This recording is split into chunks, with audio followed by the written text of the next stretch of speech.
तो दोस्तों आज हम लोग पढ़ने वाले हैं नास्तिक दर्शन के बारे में। ठीक है। चार्वाक दर्शन एक नास्तिक और अनिश्वरवादी दर्शन है जिसमें केवल प्रत्यक्ष को ही एकमात्र प्रमाण माना गया है। जैन दर्शन के अंतर्गत अनेकांतवाद, स्यादवाद, न्यायवाद आदि महत्वपूर्ण सिद्धांत हैं, जबकि बौद्ध दर्शन का केंद्रीय सिद्धांत प्रतीतिवाद है, जो कारण कार्य संबंधी उनके मत को व्यक्त करता है। चार्वाक दर्शन के बारे में जानते हैं हम लोग। चार्वाक दर्शन एक नास्तिक और अनिश्वरवादी दर्शन है। यह दर्शन ईश्वर के साथ साथ वेदों इत्यादि को भी नहीं मानता। चार्वाक दर्शन का संस्थापक के रूप में बृहस्पति आचार्य को माना जाता है। चार्वाक बृहस्पति आचार्य के शिष्य थे जिन्होंने इस दर्शन का प्रचार प्रसार किया, जिसके चलते चार्वाक दर्शन प्रसिद्ध हुआ एवं इसी नाम से जाना जाने लगा। प्राचीन भारतीय दर्शन में जड़वाद के लिए चार्वाक शब्द का प्रयोग होता था। कुछ विद्वानों की मान्यता है कि चार्वाक एक ऋषि थे जिन्होंने जड़वाद का प्रतिपादन किया और उन्हीं के अनुयायी चार्वाक कहलाए। इस प्रकार जड़वाद का दूसरा नाम चार्वाक हो गया। कुछ अन्य विद्वान मानते हैं कि चार्वाक जैसा कोई व्यक्ति नहीं था। चार्वाक शब्द चर्व धातु से बना है, जिसका अर्थ चबाना या भोजन करना है। चूंकि चार्वाकी खाने पीने, ऐश्वर्य, आनंद आदि पर बल देते थे, इसी कारण चार्वाक नाम पड़ा। कुछ अन्य विद्वान मानते हैं कि चार्वाक के वचन बहुत मीठे थे, इसी कारण वे चार्वाक कहलाए। चारु का अर्थ ही सुंदर होता है, यानी चारु का जो अर्थ होता है उसको सुंदर कहा जाता है। भौतिकवादी, भोगवादी आदि दर्शनों के नाम से जानते हैं। चार्वाक दर्शन का सबसे प्राचीन नाम लोकायतन है, क्योंकि यह दर्शन लोगों में आयात अर्थात फैला हुआ है। इसी कारण जड़वाद को लोकायतिक भी कहते हैं। इस दर्शन को लोकायतनवादी, रसवादी, अनिश्वरवादी, नास्तिक, भौतिकवादी, भोगवादी आदि दर्शनों के नाम से जानते हैं। प्रमाण विचार। यह दर्शन प्रत्यक्ष को एकमात्र प्रमाण मानता है, इसके अतिरिक्त सभी का खंडन करता है। यह 5 तत्वों पृथ्वी, अग्नि, जल, वायु एवं आकाश में केवल 4 तत्वों आकाश तत्व को छोड़कर ही मानता है। प्रत्यक्ष मात्र प्रमाण।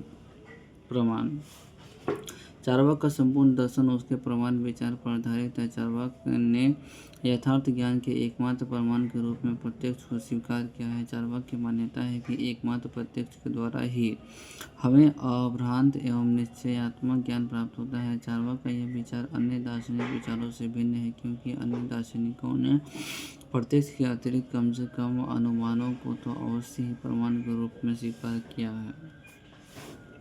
चार्वाक के अनुसार प्रत्यक्ष के द्वारा हमें जो ज्ञान प्राप्त होता है, चूँकि वह अभ्रांत एवं निश्चयात्मक होता है, अतः प्रत्यक्ष ज्ञान को प्रमाणित करने के लिए किसी अन्य प्रमाण की आवश्यकता नहीं होती है। इसलिए कहा गया है, प्रत्यक्षे किम प्रमाण्यम।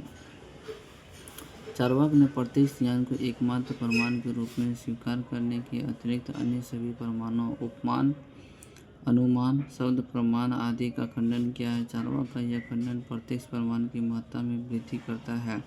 प्रत्यक्ष प्रमाण के अनुसार केवल इंद्रियों द्वारा प्राप्त ज्ञान ही प्रामाणिकता की कोटि में आता है। इंद्रियों एवं वस्तु के संसर्ग से उत्पन्न ज्ञान प्रामाणिक होता है, जिसके लिए किसी प्रमाण की आवश्यकता नहीं पड़ती है। इस समस्त दृश्यमान जगत का ज्ञान प्रत्यक्ष द्वारा ही होता है, अतः चार्वाक इंद्रिय ज्ञान को ही यथार्थ ज्ञान मानता है। प्रत्यक्ष ज्ञान इंद्रियों से प्राप्त होता है। 5 ज्ञानेंद्रियाँ दोस्तों होती हैं। आँखें, नाक, कान, जीभ और त्वचा से स्पर्श, दृश्य ग्रंथ, दृश्य है, श्रवण है, गंध है, स्वाद व स्पर्श का ज्ञान होता है। यही प्रत्यक्ष ज्ञान है, जो संदेह रहित और निश्चित है। चार्वाक द्वारा अन्य प्रमाणों का खंडन। और दोस्तों अन्य प्रमाणों का खंडन चार्वाक किए हैं। चार्वाक सर्वप्रथम अनुमान का खंडन करता है। चार्वाक के अनुसार अनुमान को यथार्थ की प्राप्ति के रूप में स्वीकार नहीं किया जा सकता, क्योंकि अनुमान निराधार है। अनुमान का आधार है व्याप्ति, और व्याप्ति की स्थापना हो नहीं सकती, क्योंकि हम कभी भी भूत और भविष्य की बात दूर की है, वर्तमान के भी सभी हेतु और साध्य का प्रत्यक्ष नहीं कर सकते। तो फिर कैसे कह सकते हैं कि जहाँ तहाँ हेतु है। वहाँ साध्य है, जहाँ कारण है वहाँ साध्य है। किसी एक ही स्थान पर हेतु और साध्य के बीच अनिवार्य संबंध की स्थापना करनी है तो हमें वर्तमान के सभी हेतुओं और साध्यों का प्रत्यक्ष करना होगा, जो संभव नहीं है। अतः व्याप्ति की स्थापना नहीं हो सकती, फलतः अनुमान से यथार्थ ज्ञान संभव नहीं। चार्वाक उपमान प्रमाण को एक स्वतंत्र प्रमाण के रूप में स्वीकार नहीं करता, क्योंकि उसकी मान्यता है कि सादृश्यता का प्रत्यक्ष करके हम नामी के होने का अनुमान कर लेते हैं।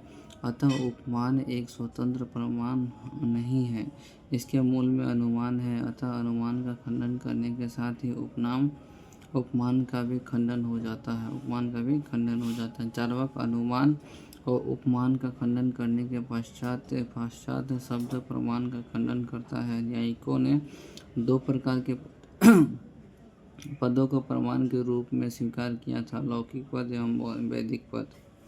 चार्वाक कहता है कि लौकिक पद कोई स्वतंत्र प्रमाण नहीं है, यह एक प्रकार का अनुमान ही है। जैसे धन्वंतरि ने जिस रोगों का उपचार लिखा है वह सत्य है ही। कैसे कह सकते हैं? क्योंकि धन्वंतरि के द्वारा रोगों से संबंधित जितने उपचार हमने देखे थे वे सत्य थे।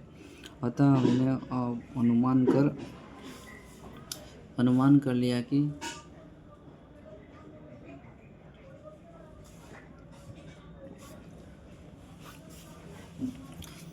कर लिया कि अन्य रोगों से संबंधित जितने भी उपचार हैं वे सत्य ही होंगे। अतः स्पष्ट है कि लौकिक पदों के मूल में अनुमान ही है। अतः जब चार्वाक ने अनुमान का खंडन किया है तो लौकिक